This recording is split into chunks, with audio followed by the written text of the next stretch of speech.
We're in the information age, but facts are in short supply. Reject the noise, ask bold questions, and pursue the truth with FBI whistleblowers and founding suspendables Garrett O'Boyle and Steve Friend. This is the American Radicals Podcast.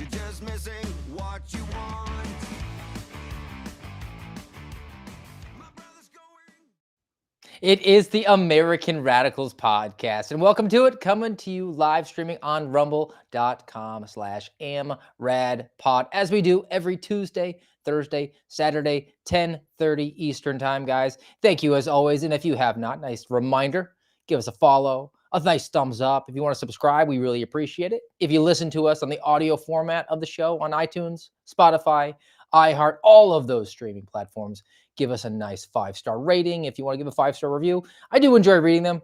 Appreciate the feedback as always, trying to always improve the craft, getting better every single day in the endeavor of radicalizing more Americans into just having some common sense, finding out what's out there and breaking it down on this hobbyist podcast, because I always have to issue the qualifier. It's a hobbyist podcast, not getting paid, not here speaking on behalf of any sort of government entity, agency, department, just expressing my own opinions like the First Amendment says I can do, because I'm a radicalized American on the AmRad pod. It's going to be a special episode today. Garrett O'Boyle at GOB Actual, my co-host, compadre, cohort, not in the seat today, but I am not alone. I'm going to be joined in a very rare guest show here on the American Radicals Podcast.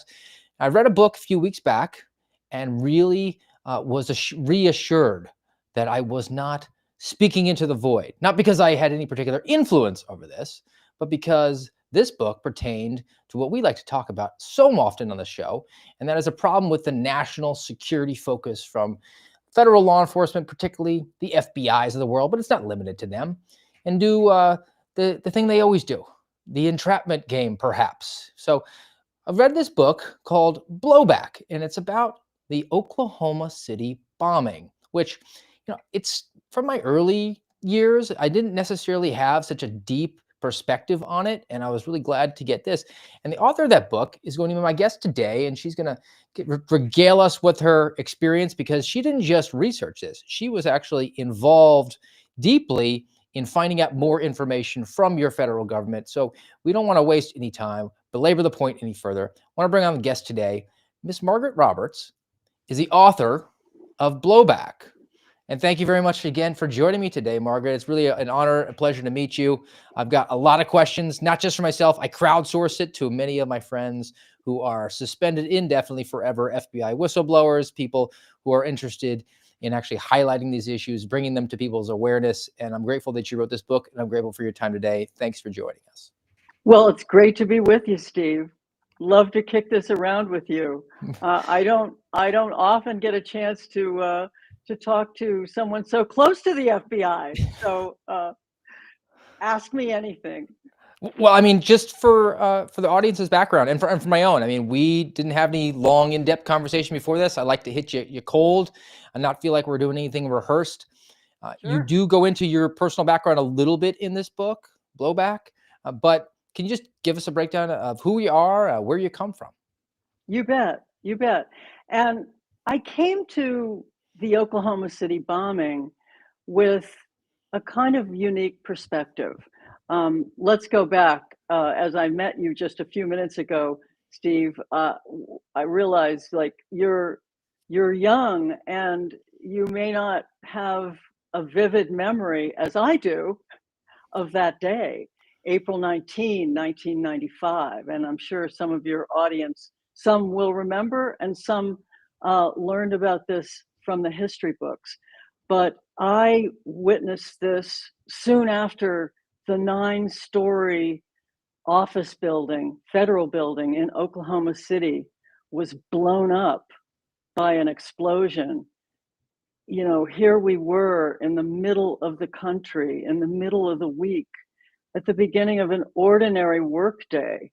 And suddenly this weapon of mass destruction exploded in the middle of Oklahoma City. And soon after, millions of us turned on the television to see the aftermath, the horrific aftermath of destruction of a building, destruction of lives, loved ones, panicking and pouring to the site of the destruction, first responders, um, you know, aiding the injured and the dead.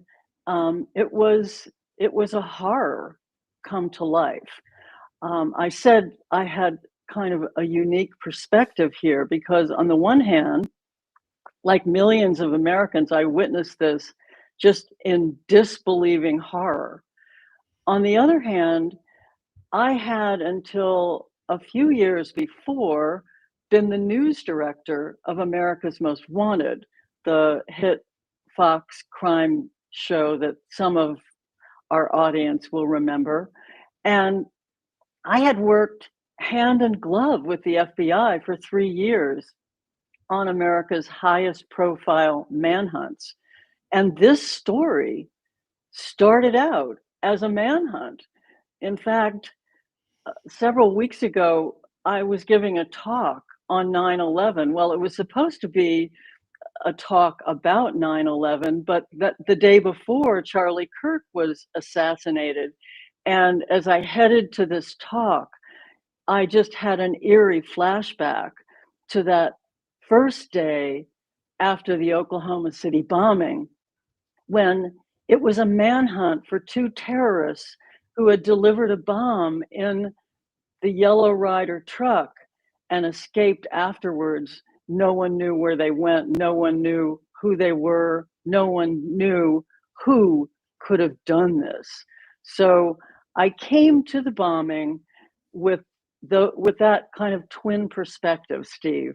And as a news junkie, once a news junkie, always a news junkie, I followed the story of that investigation closely for its first year, but I wasn't working it as a journalist. I was a television producer pitching my own show in Los Angeles at the time, but the story transfixed me, as I know it did a lot of people. It's interesting to me because you bring up the lapse in time now. I mean, we're now nigh on 3 decades since that happened. I'm 40, so I mean, I was in grade school at the time. I think I had the wave tops perspective of it at Uh-huh. best, right? I mean, I remember the famous image of the firefighter who was holding the deceased baby, and that being plastered on the front of all the newspapers around the country.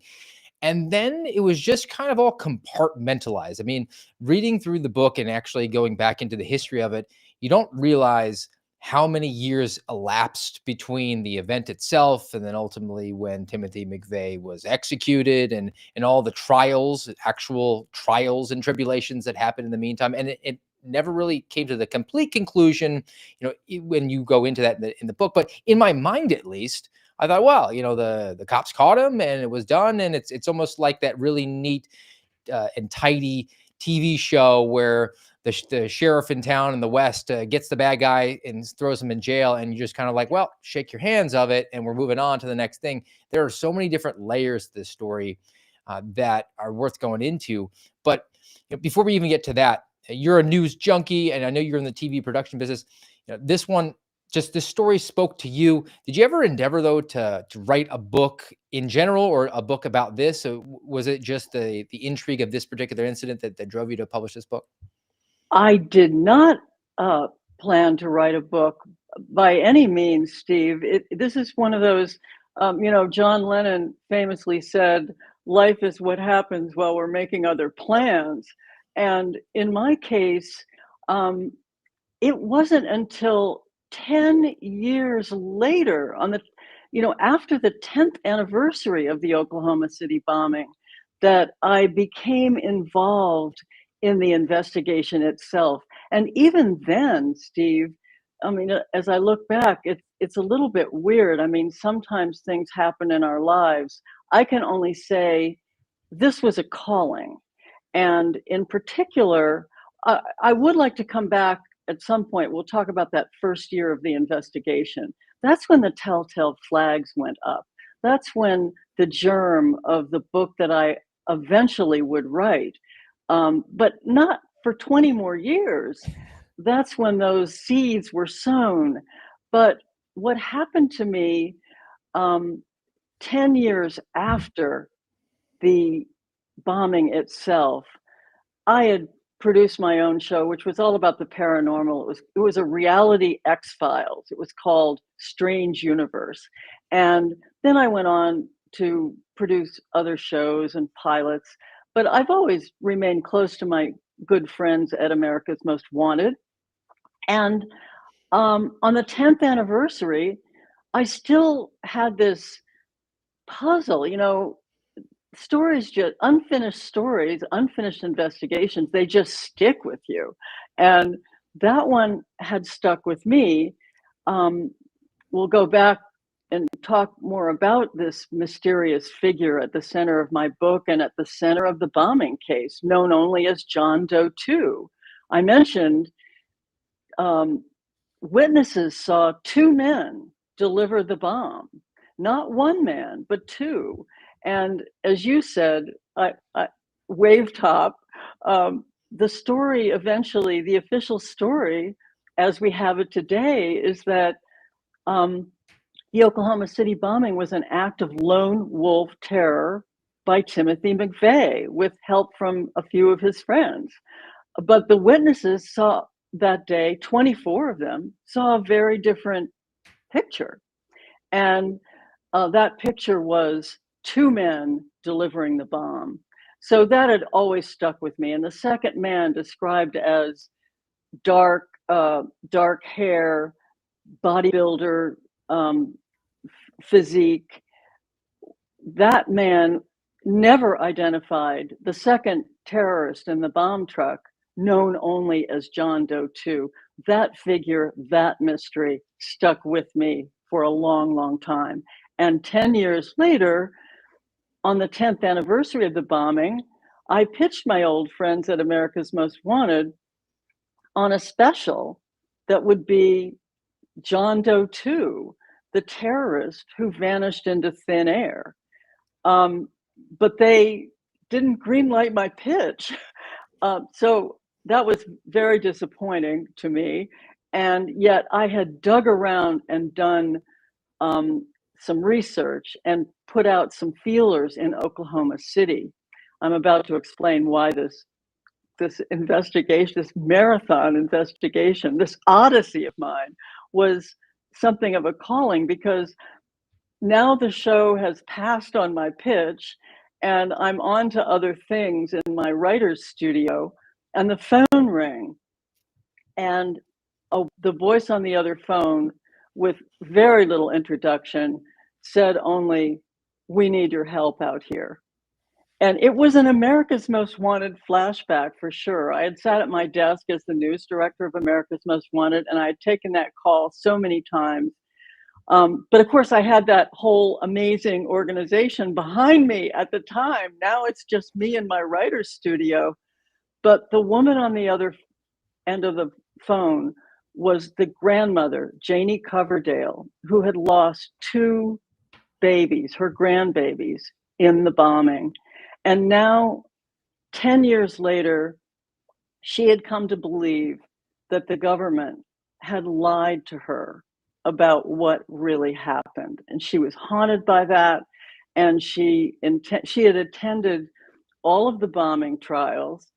She was now in correspondence with Terry Nichols in prison for life in Supermax as Timothy McVeigh's accomplice. And she had heard that America's Most Wanted was going to be involved in the story. So she said, "We need your help out here." I got on a plane, went to Oklahoma City, and spent a couple of days with Janie and her circle of friends, a grassroots citizens organization that was reinvestigating the bombing. And she sent me, the subject of John Doe 2 came up again and again. And Janie Coverdale said, "I know a lawyer in Salt Lake City. His name is Jesse Trinidou. He has a theory about John Doe 2. You need to meet him." So without getting into the rest of the story, Steve, that was the beginning. It was the phone call. And it was a Pavlovian response on my part to get on the plane to go to Oklahoma City. I really didn't know what I was going to do, how I could be of help, but it quickly led to an incredible meeting with Jesse Trinidou, who is the activist lawyer who is truly the engine behind this whole investigation. And even then, to answer your question about how did I come to write a book, I did not, there were many fits and starts and twists in the road until a few years ago. I I had the feeling, having journeyed with Jesse all these years through FOIA cases, landmark FOIA cases, at his request into maximum security prisons to interview criminals with firsthand knowledge about the bomb plot. But over time, the wheels of justice have turned so slowly, and there came a point back in a long time ago, 2014, when one of these landmark FOIA cases for the, we need to talk about the surveillance videotapes, because as a television producer, back in the very beginning of this investigation, I mentioned several red flags went off. Something's wrong about this investigation. One of those red flags was reported in top news publications that the FBI had taken surveillance videotapes of the delivery of the bomb and the bomb going on, exploding. This is a movie that the American public has never been allowed to see. So that FOIA trial happened in 2014, and I was, hanging on the outcome of that trial.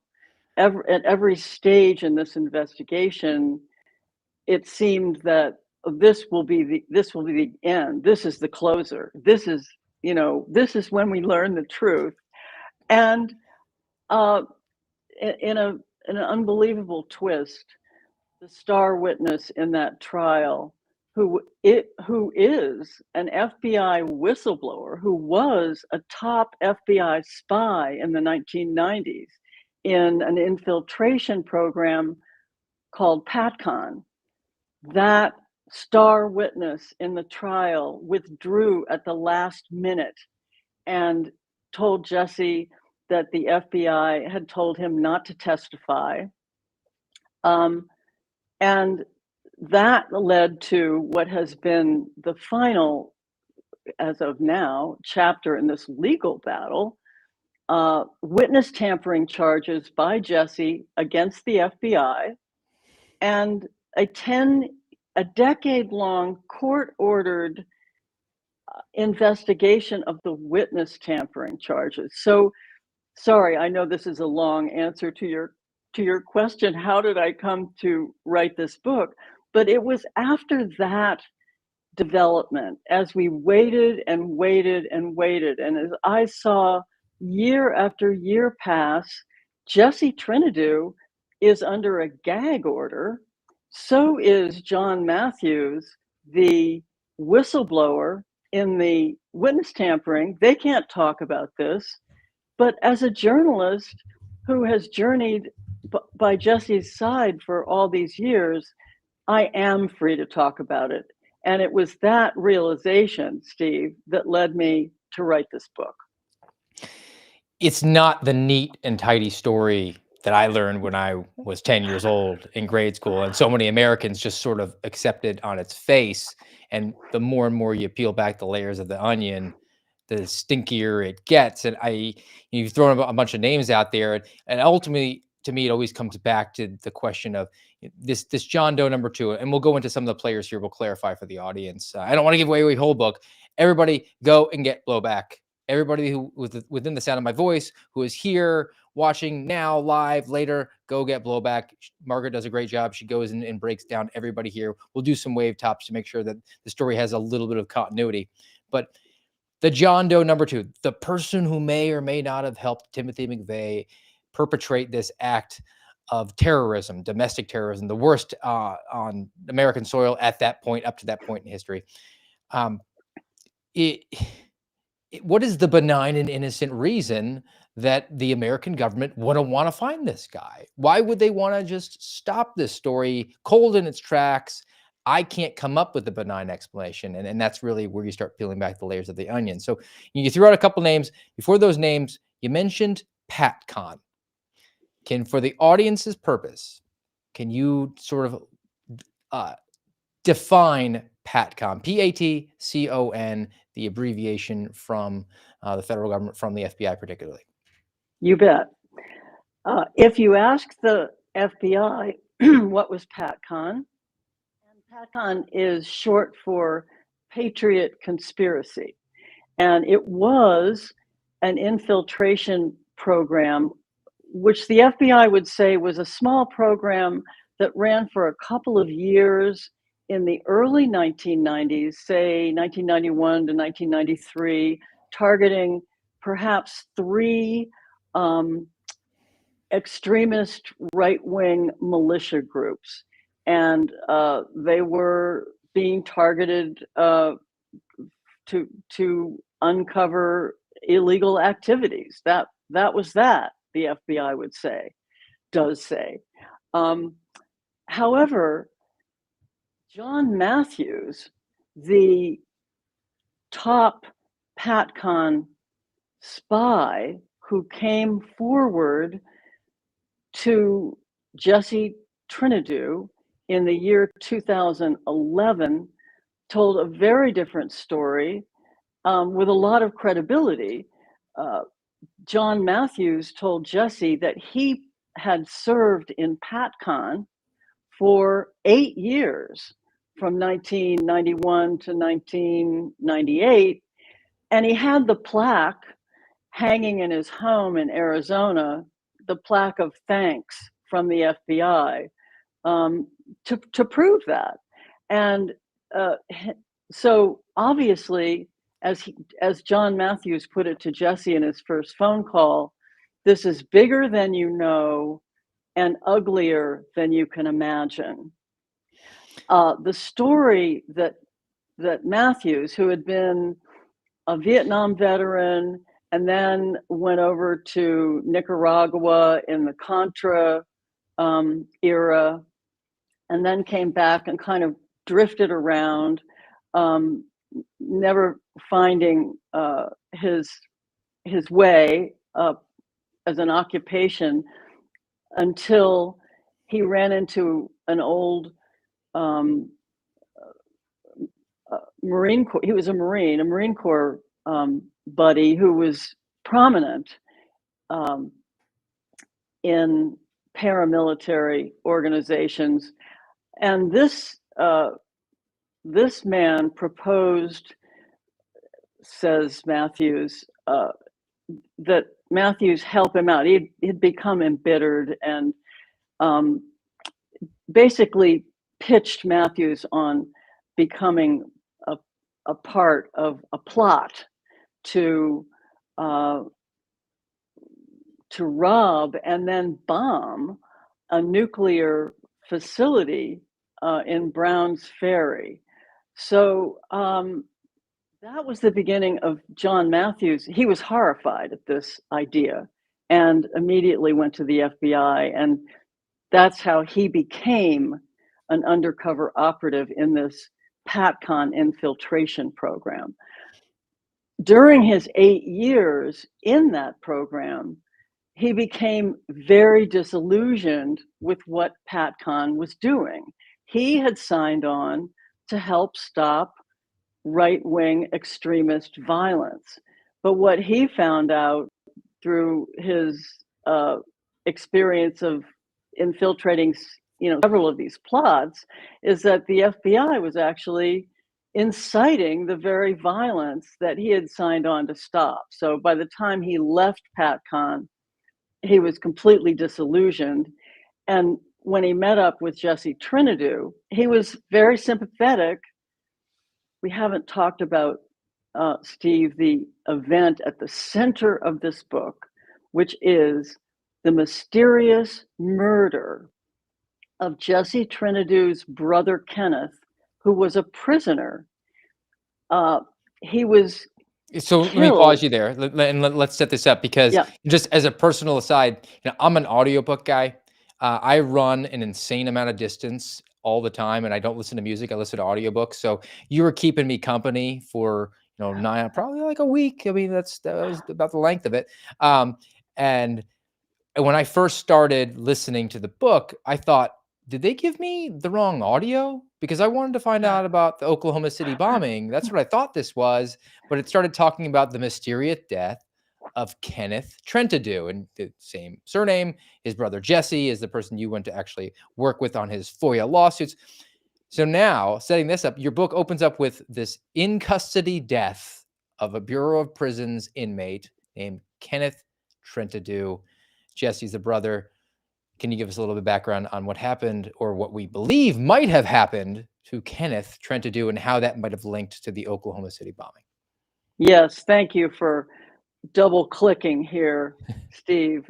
It is important to explain how this horrific event is connected to the Oklahoma City bombing. And simply put, this is the mystery inside the mystery of the bombing. Kenneth Trinidu and Jesse Trinidu, as you were explaining, is the brother, and he is the engine of this whole reinvestigation of the bombing. And we all owe Jesse Trinidu a debt of extraordinary gratitude for the work he has done. It was never his intention to reopen or solve the Oklahoma City bombing. Jesse Trinidu only wanted justice for his brother Kenneth. Kenneth was 3 years younger than Jesse. He was 44 years old when he died. He had come home from the Army in the Vietnam era, addicted to heroin. He had been a promising high school athlete before he went into the Army, and he enlisted at age 17. So he came home from the Army hooked on heroin. The two brothers went in polar opposite directions. Jesse Trinidu became the star athlete, an all-American track star at the University of Southern California, whereas Kenneth came home from the Army hooked on heroin and turned to robbery to support the habit. He was caught. He pleaded guilty. He went to prison for some years, 6 or 7 years, I think, and came out of prison in the late 80s and had a falling out with his parole officer over whether he, as a working man, a laborer working construction, could have a beer at the end of the day, which he thought he was entitled to. He quit reporting to the parole officer and went on with his life. He worked construction, eventually married his longtime girlfriend. They were expecting their first child in 1995. Now we're in Southern California. He went across the Mexican border to visit his wife's family. It was June 10, and June 10, 1995, he was arrested coming back across the border. So the connection to the bombing here, which is not known for years until, Jesse investigates, but the connection to the bombing is that Kenneth Trinidu was a dead ringer lookalike for John Doe 2, this second man in the bomb truck on April 19. So this is just a couple of months after the bombing. The manhunt for John Doe 2 was a global manhunt for a short while. And it was just at its peak at this moment when Kenneth crossed the border and was arrested. He was kept in custody in Southern California for a couple of months. And during that couple of months, perhaps not coincidentally, the FBI began to back away from the John Doe manhunt. It was actually canceled. And the official word was that it had all just been a mistake on the part of the eyewitnesses. Mind you, there were 24 of those eyewitnesses. Kenneth was kept in custody for a couple of months in Southern California, and then suddenly and inexplicably, he was transferred in mid-August to Oklahoma City, 1,300 miles away from where he had committed his crimes, from where his parole officer was located, from where I think a co-defendant was located.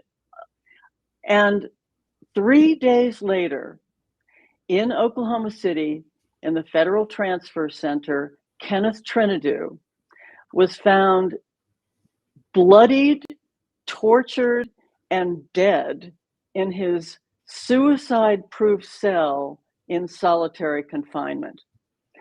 Almost immediately and unbelievably, the prison declared that this was a suicide by hanging. And that declaration, which wasn't even the prison's to make, by the way, it was the decision of the medical examiner what the cause of death was, but the prison jumped the gun. And it was that finding, which has other incredible aspects to it, as that set Jesse on his path to find justice for Kenneth. The prison actually called the family and proposed free cremation of the body. And the family said, no, send him home.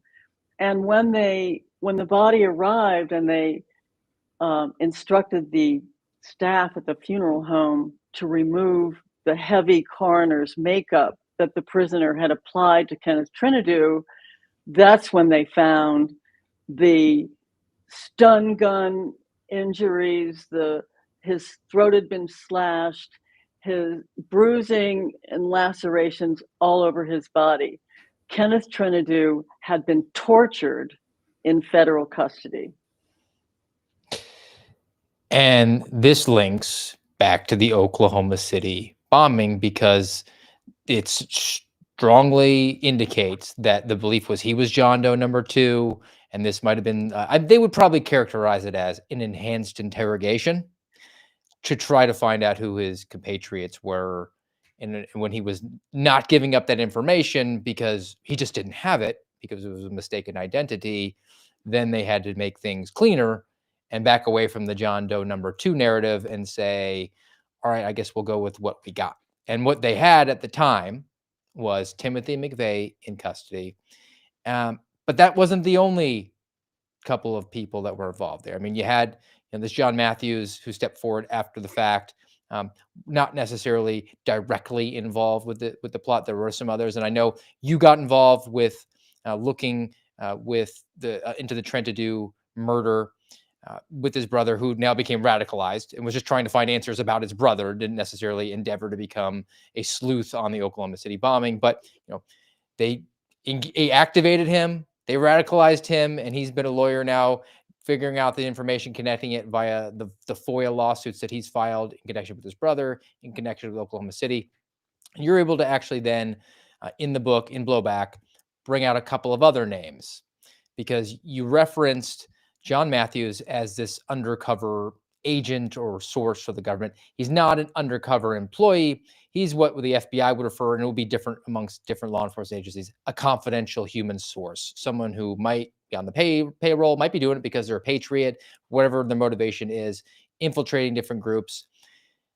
That doesn't include, though, Andreas Straussmeyer or Carol Howe, who are two others. And now you're bringing in not just the FBI, you're bringing in some other agencies. So, just for background briefly on those folks, Andre Straussmeyer, Carol Howe, they're the undercover assets, confidential human sources for other three-letter entities of the United States government. Absolutely. And just for an overview of the story, we might observe that as our investigation goes forward and we begin encountering one after another of these figures who either are admitted sources or whose actions strongly suggest that they are. This picture, let's remember, the official story here is Lone Wolf Terror by Timothy McVeigh. What we're discovering months and years into this investigation is a scenario in which it's crowded with these undercover informants. It looks a lot more like the Governor Whitmer kidnap plot than it does the story the government and the national news media and the history books have told the American public. Timothy McVeigh did it by himself. So absolutely, Steve, let's start with Carol Howe. This is, again, probably in the same way that few people know that the FBI has surveillance videotape of the bombing itself that it's never allowed the public to see.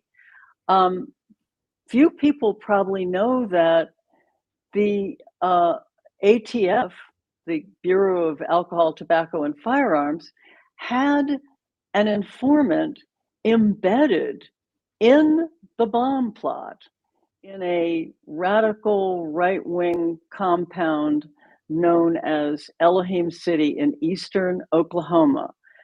Carol Howe, and this was a hideout for a neo-Nazi bank robbery gang that called itself the Aryan Republican Army.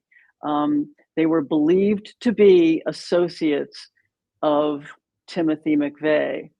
And Carol Howe was reporting on this, the plot, the terror plot inside Elohim City during the 6 months in the run-up to the Oklahoma City bombing. She warned her handlers that Oklahoma City was on a short list of targets. She even went with, and Andreas Straussmeyer, the other name we should talk about here,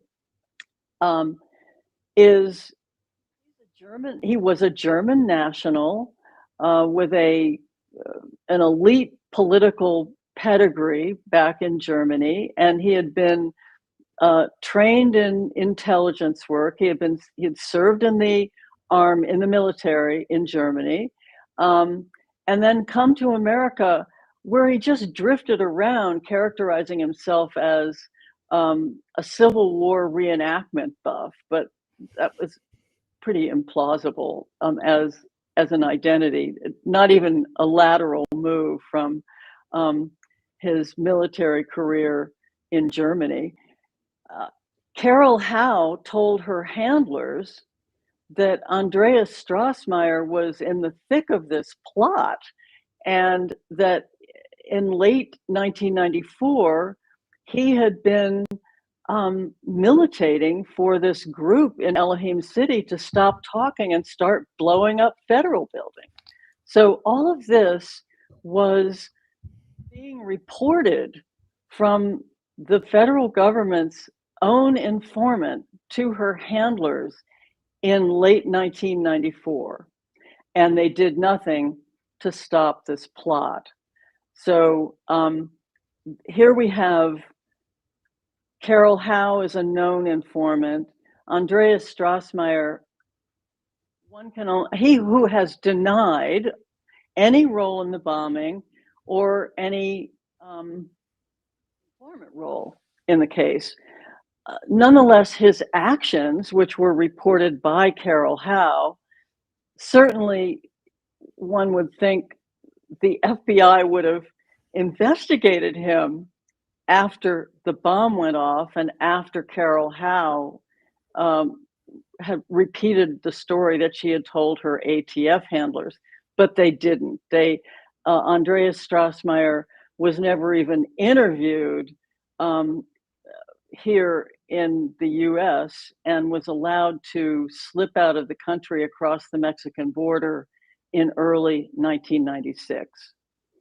So, yes, two more characters who were in some way involved in this infiltration mosaic. Shall I mention another key figure who that would be Roger Moore, or do you want to stop a little bit further on the Well, Elohim City connection? we can pause it there for just, I want to get your Mhm. reaction to this, because this is one of the things that my buddies and I have pointed out, the inherent problems. I think it's connected to hubris and then just being disorganized. And there's deconfliction issues, especially when you have an appetite under, let's say, a PatCon umbrella, an appetite from the federal government to find the evil white supremacists or evil right-wing extremism. There's a demand for it from the funding mechanisms because Congress wants it and asks for, you shall receive. Let's give them exactly what they want, not necessarily deconflict with our brother agencies about what they're working on, not necessarily communicate with it.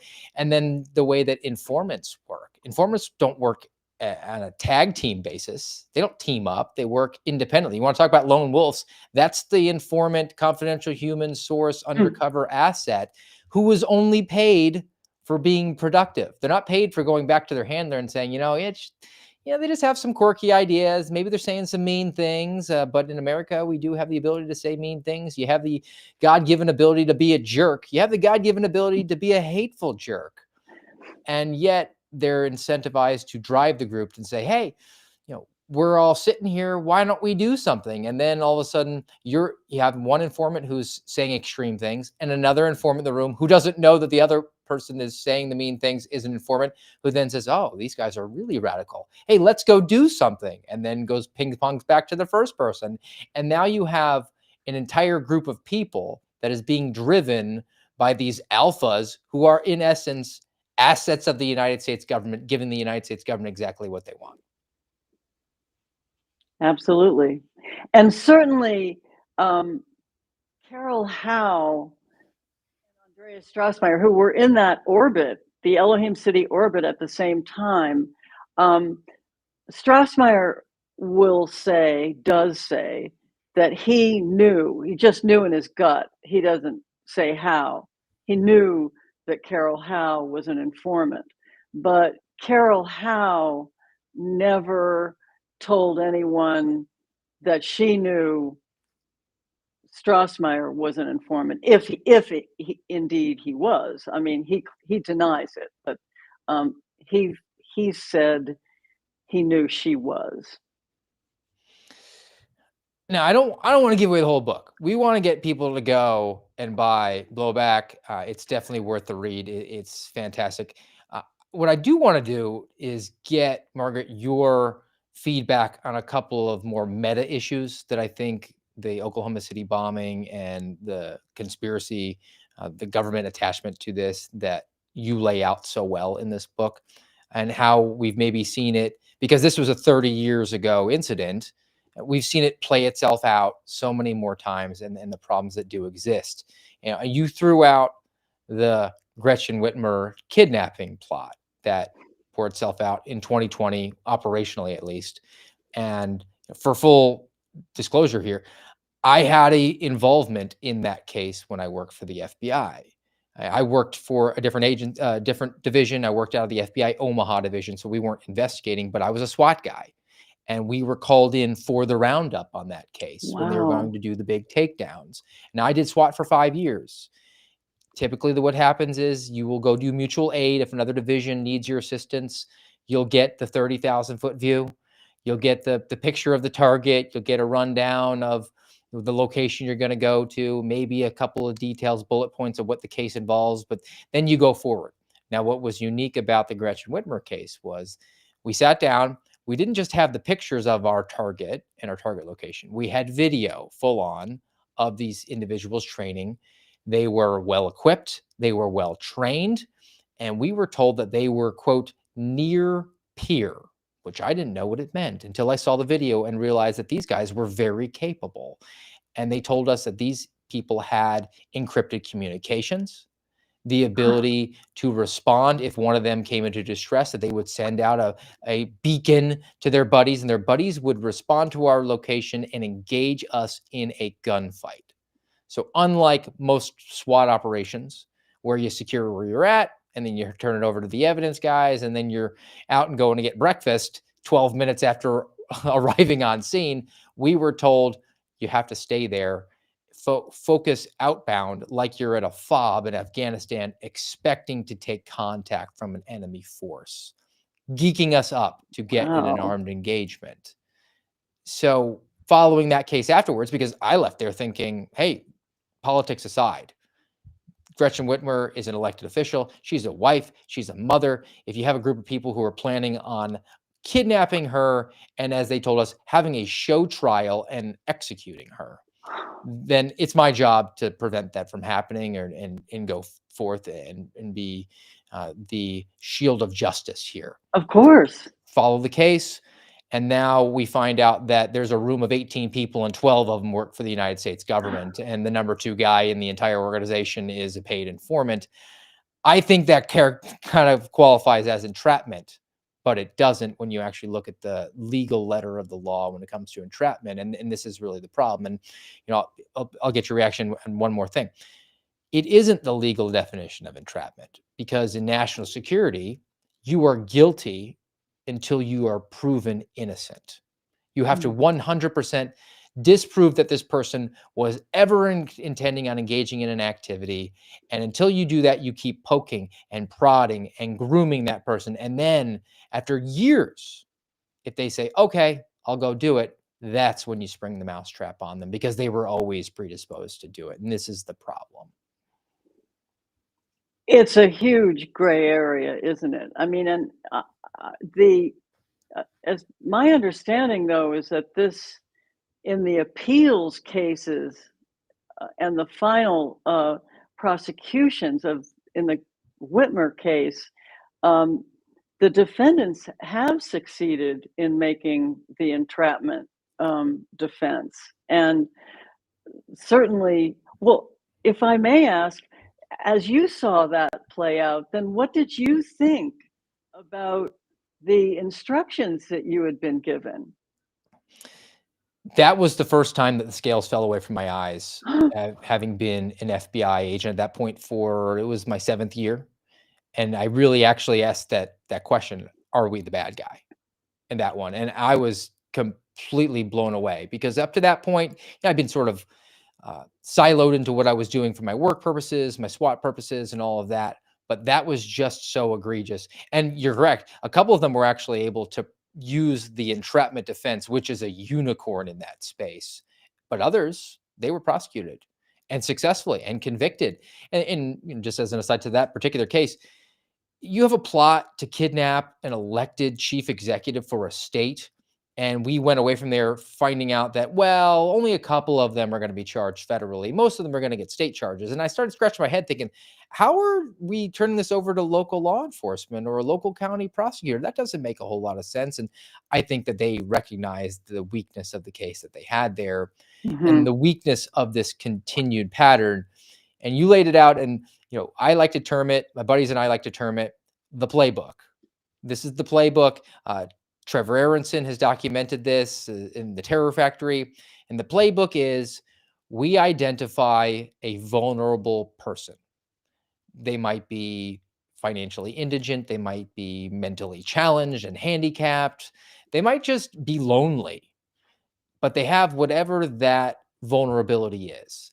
And instead of saying to that person, hey, you've got some really bad ideas, we could be a consequence of that. Why don't you just go back on the straight and narrow? Or if you need some help, we have some services here. We say, we're not in the business of social services.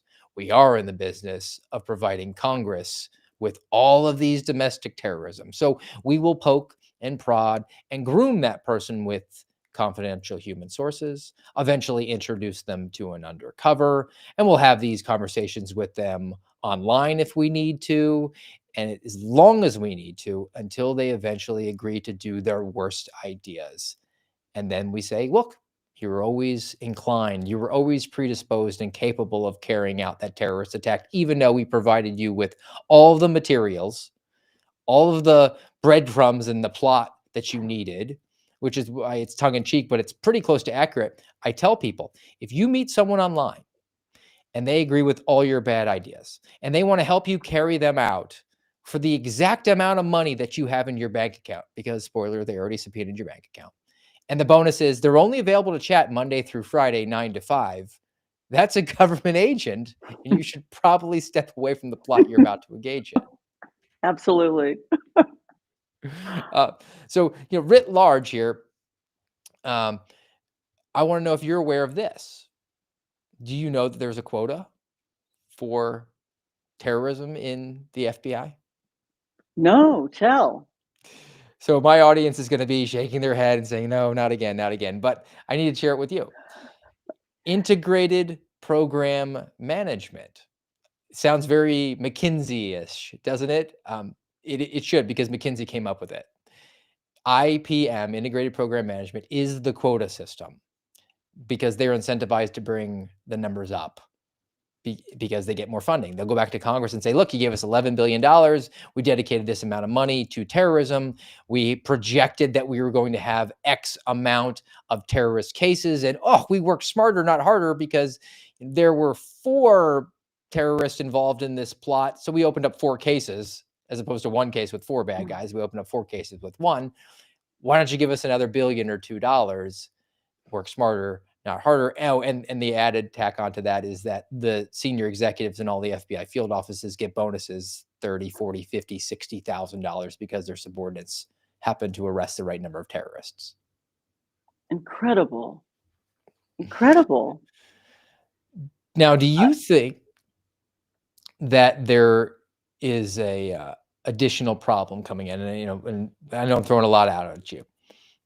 I lay this out. I think it comports quite nicely with the Oklahoma City case. Do you think that this is a problem that's existed since the 1990s? Do you think that it's something that's maybe gotten better, worse, the same the last few years? You mentioned Charlie Kirk's, and I know that's very, very recent, but the Gretchen Whitmer case, January 6th January case. 6th. What's your thoughts on where we are trending with this? Is it unique to one particular side of the aisle, or do you think it's more of a systemic problem? That is a great question, and gives me the opportunity to go back to John Matthews and that moment when he pulled out of the FOIA trial as Jesse's star witness, because John Matthews gave a sealed deposition, Steve, which essentially, remember, his goal, his agenda, he wanted to expose PatCon. And I believe that in that sealed deposition that the government has fought to keep secret for all these years since 2014, that is the playbook that you're talking about. When John Matthews said PatCon is bigger than you know and uglier than you can imagine, he went on to detail the activities of that sprawling infiltration program. which included illegal arms sales, gun walking, and a whole host of activities that, you know, might be disqualifying if, you know, if anybody knew that this was going on. So this has remained a secret for all these decades. Instead of someone blowing the whistle on the rogue activities of this sprawling surveillance infiltration program back in 1995, it was allowed to remain secret. And, you know, the short answer to your question, I believe, is that this has just, uh, you know, gotten bigger and bigger. And the problem is worse, hasn't been addressed. And the actions of these informants, the criminal activities, whether they're uh, instructed to commit crimes by their handlers or their handlers are, you know, purposely looking in the other direction, um, no one knows, because the whole thing has just been allowed to remain the FBI's guilty secret. Now, John Matthews, as this whistleblower who had been a confidential human source to infiltrate these organizations on behalf of PatCon, he wanted to come forward. I know you go into this, and maybe you can just elaborate a little bit about the pressure that was brought to bear on him to prevent him from testifying. But the other thing that I'm really interested in is the media, and how the media ran cover for this, and I think did so to maintain their access and the time that they did it at. And it kind of shows how the Oklahoma City plot and PatCon were happening in the 90s. That was a Clinton administration. And then this was going on during subsequent administrations, Republican, Democrat. Just seems like one big party and you ain't in it. You are so right. And the media was, you know, an active collaborator in the keeping of these secrets. To return to the Carol Howe story, I mean, this is absolutely shocking that, you know, the national news media and the Oklahoma City bombing story was essentially a story of spoon feeding the official storyline from the Justice Department in Washington, D.C., to the favorite reporters at the elite news organizations. There was one reporter in America, an amazing journalist named J.D. Cash, out of the little town of Idabel, Oklahoma, who was actually doing old school journalism and reporting the story as he learned it first person from witnesses. And it was J.D. Cash who, in early 1996, while everybody was putting John Doe 2 in the rearview mirror, J.D. Cash splashed a two-part story in the McCurtain Gazette, reporting on 9 witnesses who had seen John Doe, who had been on the ground in Oklahoma City that morning in April when the 2 men delivered the bomb. So that was Cash style reporting. And he went to Elohim City and interviewed people who knew what was going on there. So it was Cash to whom Carol Howe, the informant, he found her and she trusted him. And she told J.D. Cash her story. She named names of 15 of these conspirators inside Elohim City who had plotted the bombing attack. And Cash knew that he couldn't give this story the ride that ABC News could, but he also knew that their crew was in town doing a big report for ABC's news magazine 2020. And Cash basically he fed that news team the Carol Howe story.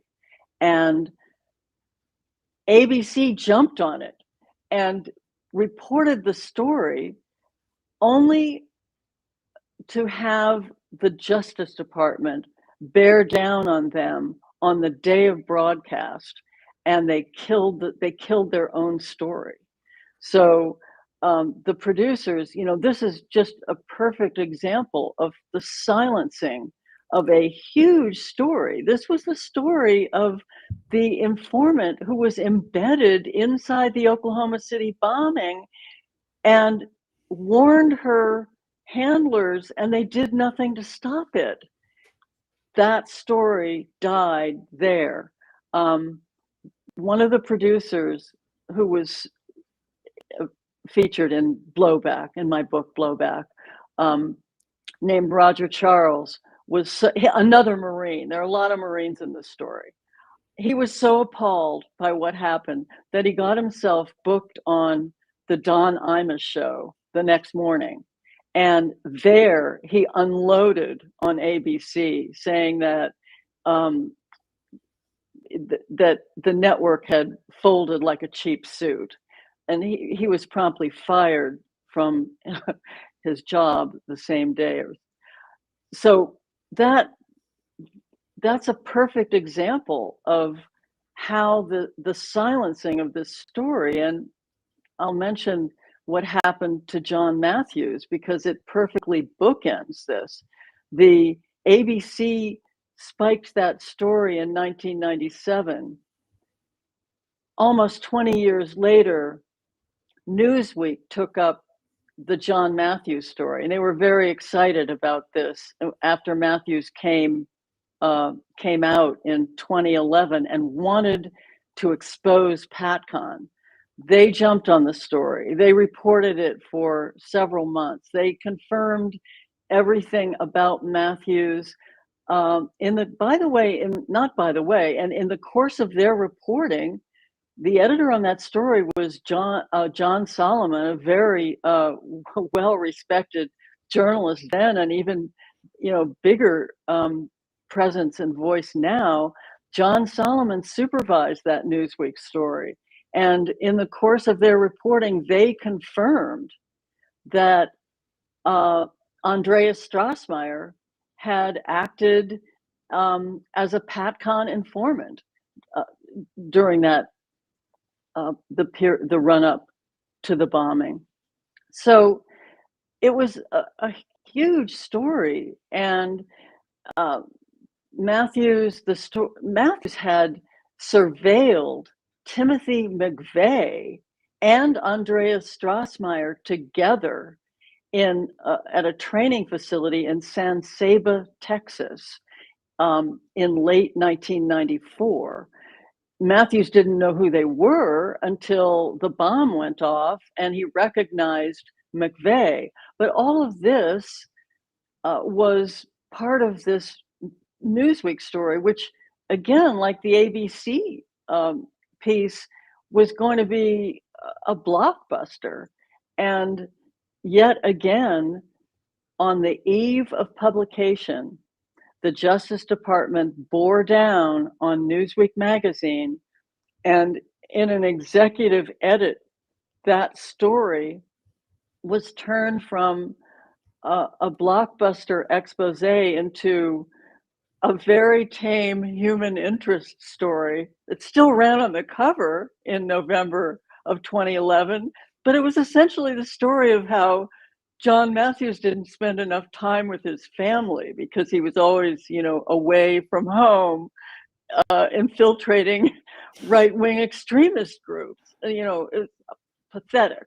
So do you think yes. like the John Solomons of the world just kind of ran cover or carried water for the DOJ to maintain their access to other things, and they just, or what would be the incentive to not break one of the biggest stories of a career? Oh, no, John Matthews was furious. This wasn't his edit. This was an executive edit. This was, this was the suits at Newsweek. Um, and likewise, it was the suits at ABC.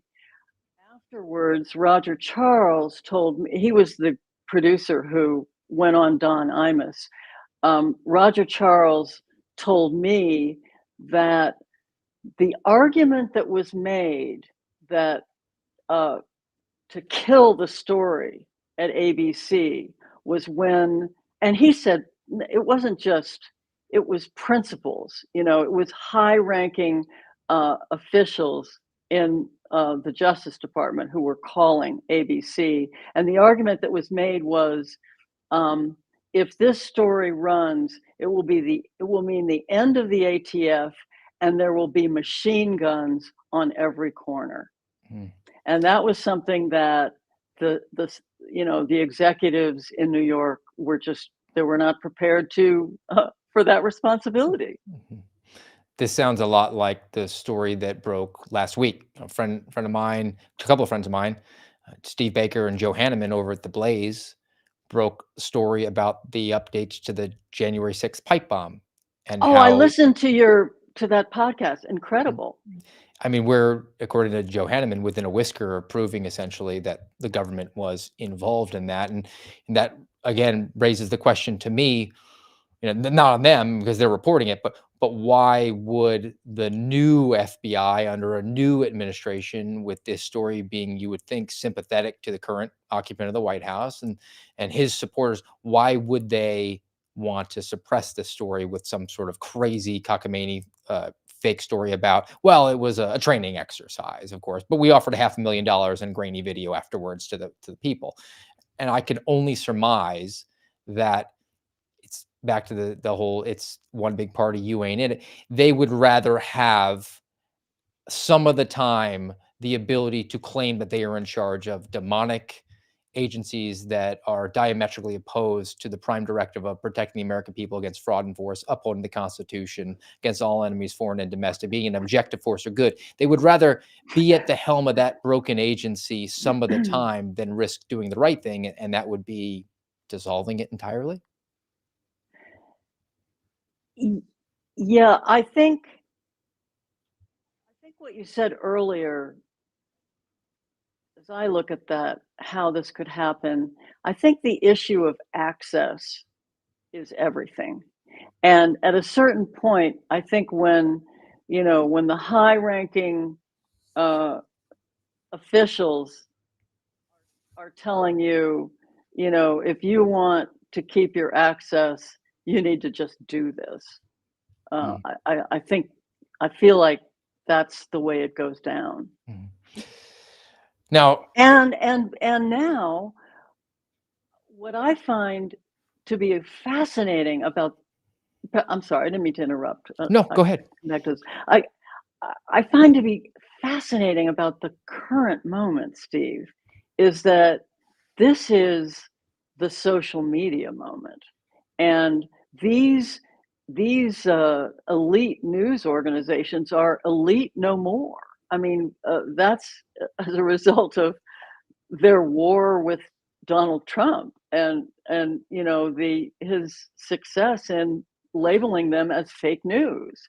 And now we find the ascendance, and it's very much a jungle out there, social media news. I mean, all sorts of different levels of credibility are just mixing it up, right?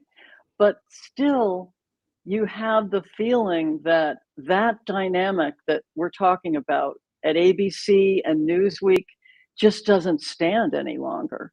And, the news junkie here, following the Charlie Kirk investigation, I'm watching, I can't take my eyes off it because it's, people are insisting we have a right to ask questions and we deserve answers. And so far they're not forthcoming, but to me, it's a whole new dynamic. I don't think the old power structures hold any longer. I don't think they can, I don't think they can keep a lid on the truth. And uh, as I say at the end of Blowback, and you reminded me of it in your open, Steve. It's, I say pass the word, because every time somebody goes on a podcast, somebody with the kind of expertise that you have, and offers that, perspective on the news of the day, then it gives the truth another half-life. And that's, that's an amazing public service. I have one more question specific to you, and it's not from me. I'm going to give full credit to my buddy George Hill, who is a retired supervisory intelligence analyst from the FBI, also worked for the NSA, United States Marine. There they are, Marines again, and Navy. So just brings a wealth of experience, and he's one of the few guests I do have fairly regularly on. And I recommended Blowback to him. He picked it up right away and just devoured it. So we've been talking about it nonstop. And he said he had one question he wanted to throw to you. Timothy McVeigh, why would he not just, in his moments at the end, just come out with everything that he knew about other parties involved? And George's belief was that he could be a true believer in something and was just wanted it on himself. Maybe he was seeking the acclaim and to isolate it to himself.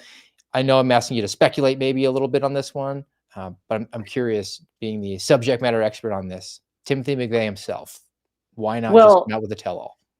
There's a spectrum of possibility here. And I can tell you that one of the characters in the book, we haven't mentioned him yet, Dennis Mahon. He was this, neo-Nazi propagandist out of Tulsa. He's in and out of this picture. What his exact role is unknown in the bombing itself. He is, in fact, in prison, serving 40 years for bombing the diversity center in, I think it was Phoenix, Arizona. But Mahon knew, I don't know how well he knew McVeigh, but he said afterwards, he told J.D. Cash that Timothy McVeigh wanted to be the patriot hero, that he had that aspiration to fame in that community. So he didn't want to go down as, just the soldier. He wanted to go down in history in that community as the patriot hero. So, that's one reading of Timothy McVeigh. Fair enough. That's sort of what we were on, and I'm not surprised that George Hill nailed it without knowing Timothy McVeigh at all. Well, Margaret, this has been fascinating, and I really want to thank you for being a guest. And I definitely want to throw up the image of the book. I've been trying to do it throughout. I'll put it over both of our faces. The book is Blowback: The Untold Story of the FBI and the Oklahoma City Bombing. The author is Margaret Roberts. She's been my guest today on the American Radicals podcast. And I do want to throw people over at your Twitter, right? Because yes, we have a Blowback, at Blowback Book. So easy to remember. Get a copy of Blowback and follow Margaret on X at Blowback Book. Any other parting words for us today as we're closing it out here on the American Radicals podcast? That really wraps it up. It is a lively discussion on X. So come on in and mix it up, and please regard this book as your case file. This moment, and we talked about the social media aspect of it, but I mean, if there is a spirit of this moment, it is this hunger for transparency. I mean, you're right on it, Steve, with your podcast. And everybody is hungry. It is a little bit of a jungle out there. We don't know who or what to believe, but that puts a special emphasis on critical thinking, understanding what happened, and making up your own mind. So, this search for what happened in Oklahoma is also the search for what happened on January 6th and what happened to Charlie Kirk. And the way to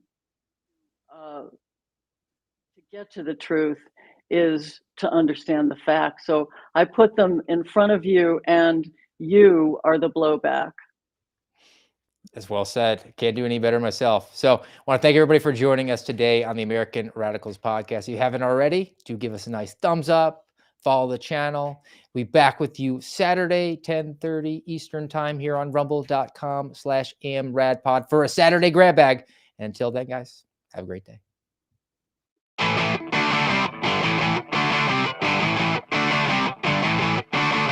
You've been listening to the voice of the Suspendables on the American Radicals podcast.